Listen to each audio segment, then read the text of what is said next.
All right, welcome everyone. We're Semblance of Sanity. I'm Caleb. I'm Jacob. And we're here for My Hero Academia, Season 5, Episode 8. All right, Iida went full torque. He did indeed. He unleashed all of his torque. Yeah, this is the only reciprocating that is going to happen in this entire show. Mm-hmm. But it's going to last the whole 10 minutes. And he's going to burst his orange juice all over the scene. And it might be enough to counteract the softening quirk. Yeah, because it seems like they've set up things where all the people whose quirks would have been ridiculously strong are basically being set up for a big moment later. And Iida's was the first one that basically was let loose here. But Todoroki's is one that we were initially thinking, okay, it's going to make this easy. But he got hard countered. He's a squishy caster. Yep. He's got our boy Tetsu on his ass. It's not going to be easy. No. And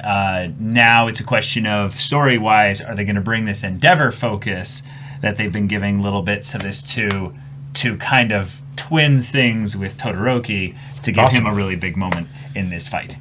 They could. Yeah. We've got the other characters from Class 1B who are either their Giga Drill break selves or horns that are telekinetically controlled, very much a la Hawks.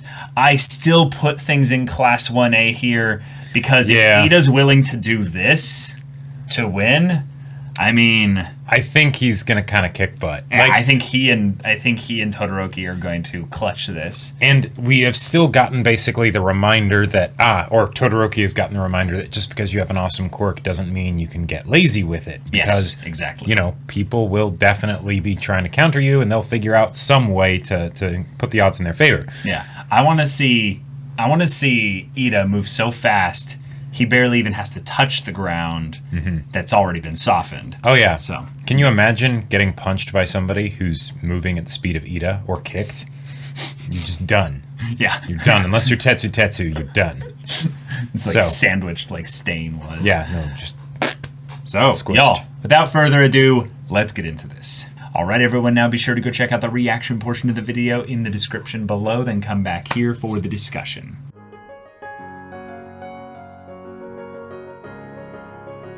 All right, a draw. Okay. A draw. All right. And that's, kind of glad we got one of these. Cause me too. I would have thought that they would have done like an overtime thing.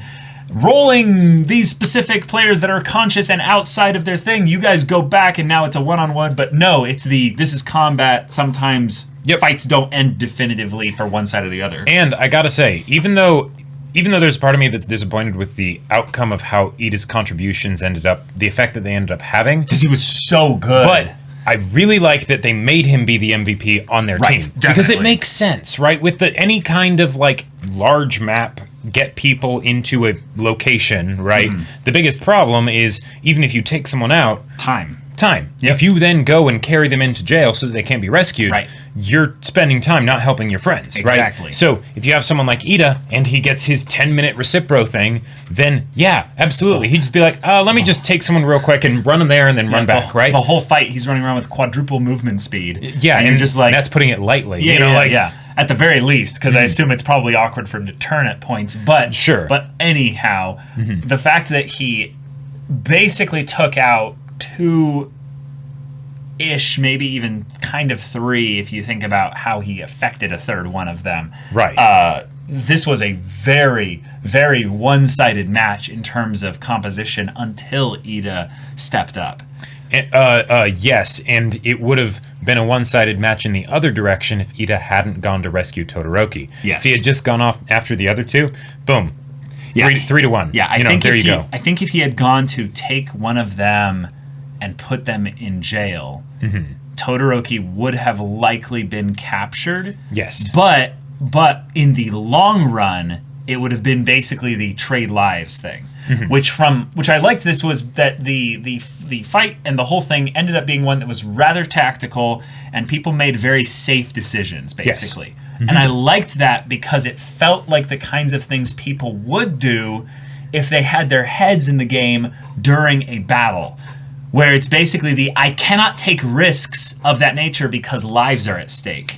So Todoroki. Iida fell back on the book stuff of I don't care about the honor of a one-on-one fight.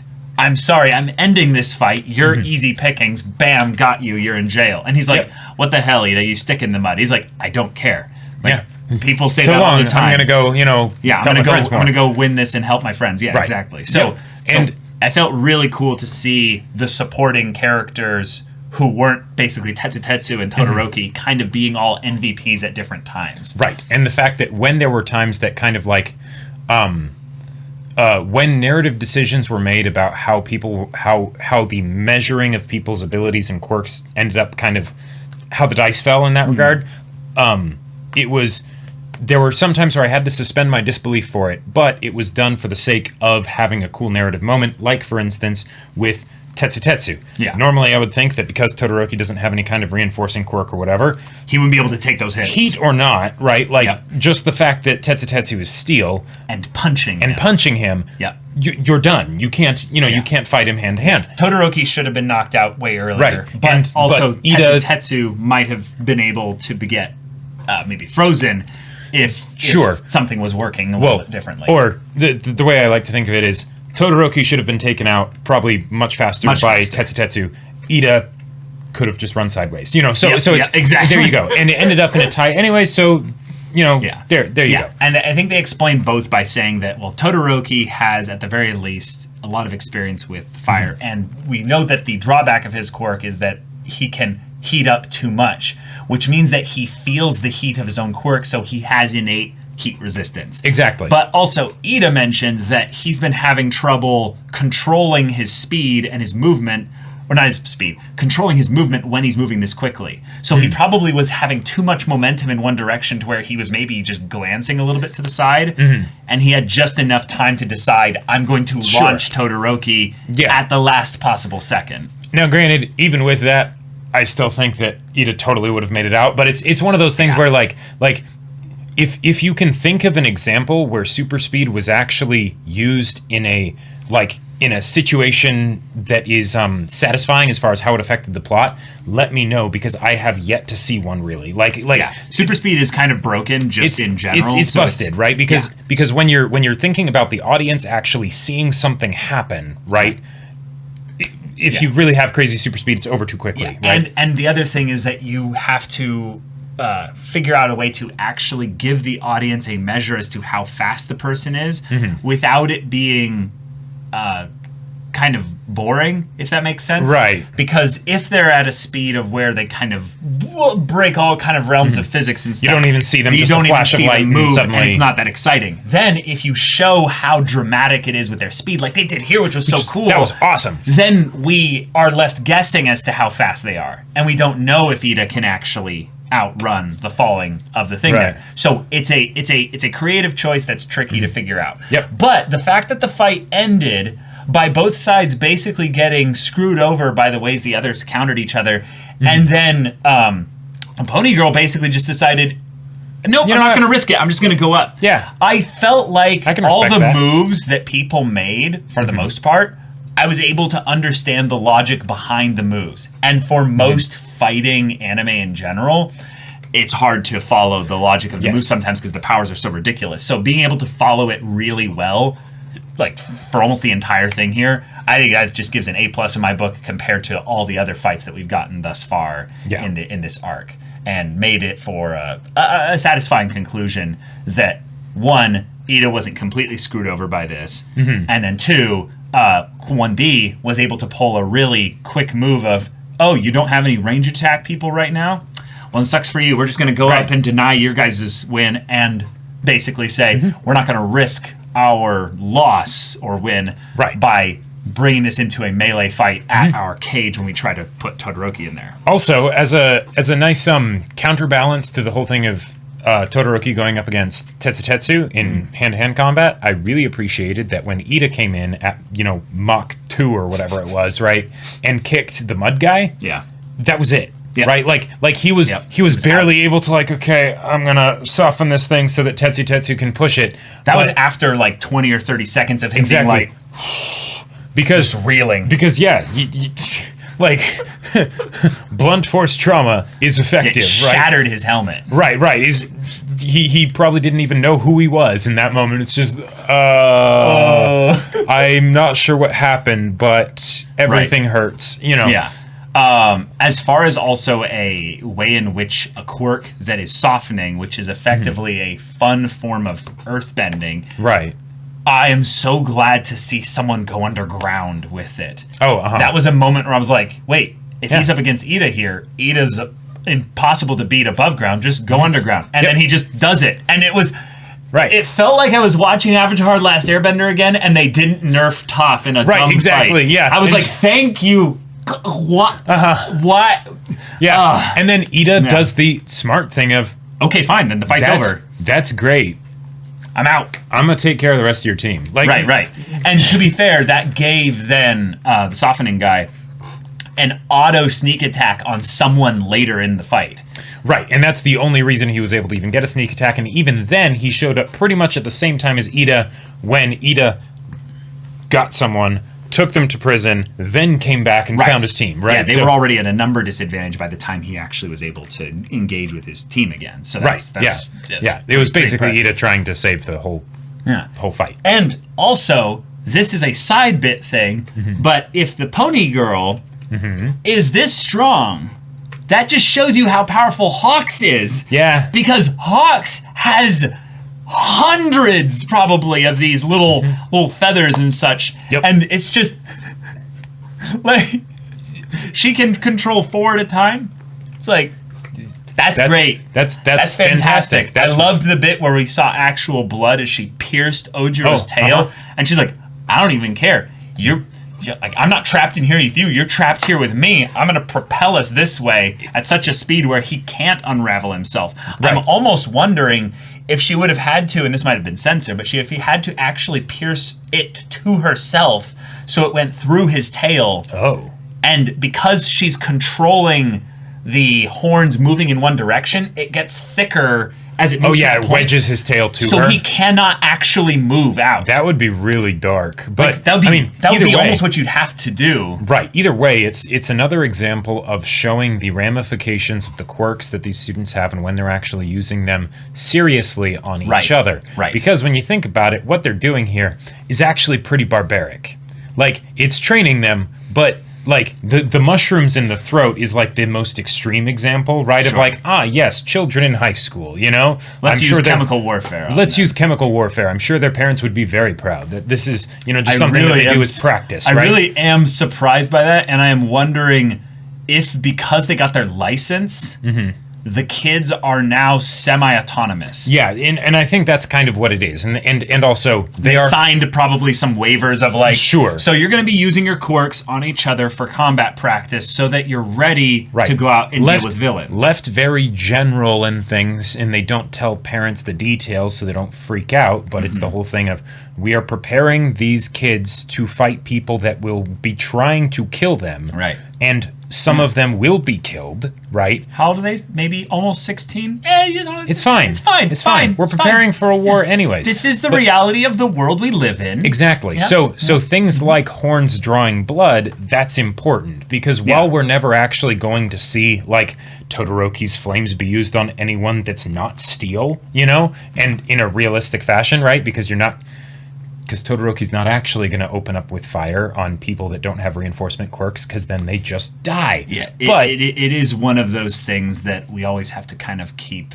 a little bit of a suspension of disbelief. Right, comic book, pow, bang, all that stuff, right? If he actively used his fire in this way, in an Endeavor-style way, and immolated any of them... Right. I don't think your healing quirk is going to be enough for this one here. We saw what Endeavor did to the Nomu, right, back in season 2. It's like you can't regenerate atomized it's just no, he carbonized him. Carbonized. Carbonized cells can't regenerate, right? It's like, no, you're coal now. Like that's goodbye. Like, I'm gonna de-evolution. I'm gonna devolve you back to carbon-based into life inanimate matter, right? Like, now, to be fair, all of these kids have trained in situations that are rather dangerous. So it would be, I would say, it would be the buck. Like, it would be like kind of the casual thing of, there's going to be points where there's an explosion. And that's basically what Todoroki's quirk is, but just the fire aspect where there's no projectile solids in there, which is actually probably the most dangerous part. Because if it was just a flash of superheat, they're wearing suits. Now, the suits probably can take enough of it, but it would probably instantly make them fall unconscious just from losing their breath, for that's... Okay, if you want to get dark here, if you go back into like military warfare and things like that, when napalm would get dropped on places, it wasn't actually the fire that would kill people. Yep. It was that the fire would get so big and it would start sucking the oxygen so much because there was so much fire that it would just pull the oxygen right out of people's lungs and they'd suffocate. And that's how most people died. Now, My Hero Academia is not going to go into that level of territory, but with things like the mushrooms in the throat and the horns drawing blood and things like that, that's examples of how they're going closer to that territory. And that's important from a meta standpoint because it's gradually building the audience's expectations up that things can get that crazy, which is basically saying the kids are growing up, they're getting brought into the world of adults, and they need to realize that they're not going to be treated differently by being in the world of adults just because they're kids. It's the Incredibles talk. If Shigaraki finds you and you happen to be in his way, you are going to die. He is going to grab your head and you will be dustified. It is over. You better hope you have something that can cut off a limb real quick in case he just grabs your hand or something, because otherwise you are gone. Yeah. So very exciting stuff. Very good just kind of conclusion to let us know that there is an option that it can end in a draw, but also that the students are willing to go to this measure. And the reason why Class 1A didn't win was because their strongest quirk user didn't go to that measure. And he was chastised in a loving, kind of friendly way by his opponent afterwards of, if you had done that, I don't know what we would have done to counter you. We were banking on the fact that you probably would use your ice because, one, that's your MO. Two, it's something nicer. That is a bit nicer. But also, we just don't know what we would do if you had fire blasted us in because that way. Ice is an immobilizing thing. It's not actually really doing damage. Oh, it could. It totally could, right? And we saw that with Tetsu, right? You would not want to leave someone in Todoroki's ice for very long. But it's definitely better than fire. And the whole thing of him flashing back to Endeavor, punching him in the gut and everything, and heated fists. That's probably exactly what it felt like when Endeavor was beating his kid. It sends him right back to that. No, we get it, Aaron. You're flashing back to that moment then. Why am I thinking about this now? Oh, yeah. So scream, rage, blaze. But okay. That bit also where Todoroki had his Phoenix moment where he was just emblazing. He's like, this is the person I want to keep growing into the person I want to be. I want to get the line that he had down because it was a really powerful kind of moment there. He's like, I raise the temperature higher, I can go higher, burn myself in order to become who I want to be, which is just perfect given that his scar was something that was induced by someone else. So he's basically saying, I'm willing to put on more pain. I'm willing to raise the stakes, the temperature. I'm willing to bring myself into a more intense of a situation, into something that might even trigger my PTSD, just in order to become the person and become the man that I want to be. Someone who is not Endeavor. Someone who is not the Todoroki of the past. That would never touch the flames, would never actually bring the temperature up, who would deny a part of himself. He's like, I'll bring both, which means sometimes I need to go all in on this half. Yep. So, good stuff. Good stuff. And Tetsu, you are lucky that you got rescued when you did, because if you had managed to knock him out, great. But I think the melting point for steel is like 3,600 degrees Fahrenheit. So you were probably really close. You were getting real close, my dude. So, but also, I mean, carry on, my wayward son. That you should have been dealing a lot more damage just from the bludgeoning attacks. That was very much one of those things of like, DM, I do a lot of damage. He doesn't have a lot of health. He should be down by now. No armor. right, exactly. Like I feel like, You're like clang clang, exactly. But the whole thing also of him training in the furnaces, like specifically to deal with Todoroki, I love that. Well, that's the other thing. I don't think he was always training just for Todoroki. I think that's a thing where he's like, oh, perfect.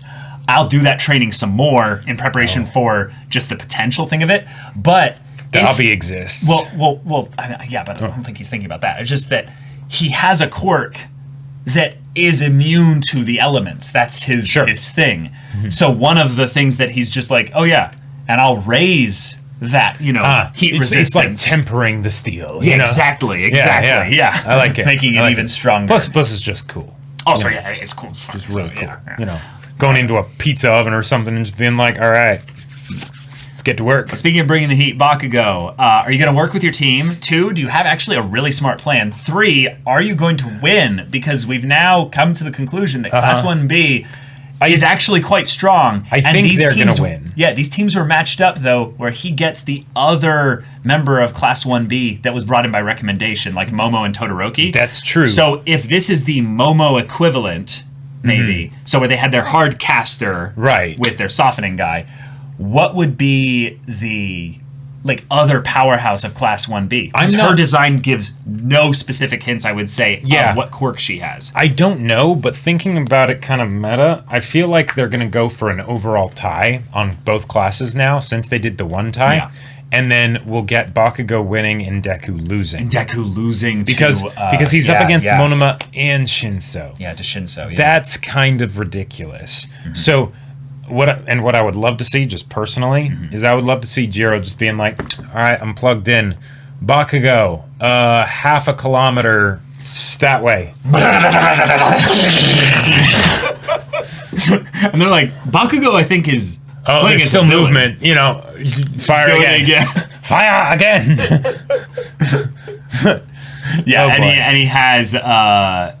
he has what was the tape guy's name? Oh yeah. But anyway, he takes up Bakugo and he's like flinging him around different areas and stuff like that. Yeah, just this circling, orbiting death machine. But yeah, whatever it is, I want to see Bakugo's plan because it's going to be flashy. Oh yes, and it's probably going to involve him screaming a lot. So probably. I'm ready for it. Yeah. So, y'all, thank you so much for watching this episode's reaction and discussion. If you want to see the full-length timer version of this reaction and discussion, go check out the link in the description below for our Patreon. Any level of support there gets you access to our Discord, where you can chat with us and the community there about this show, about anime in general, and also be sure to check out our Twitch channel. We stream every weekday. The info's in the description. Yeah, so if any of that interests you, we'll see you there. But until then, we're Semblance of Sanity. I'm Caleb. I'm Jacob. And we'll see you all next time.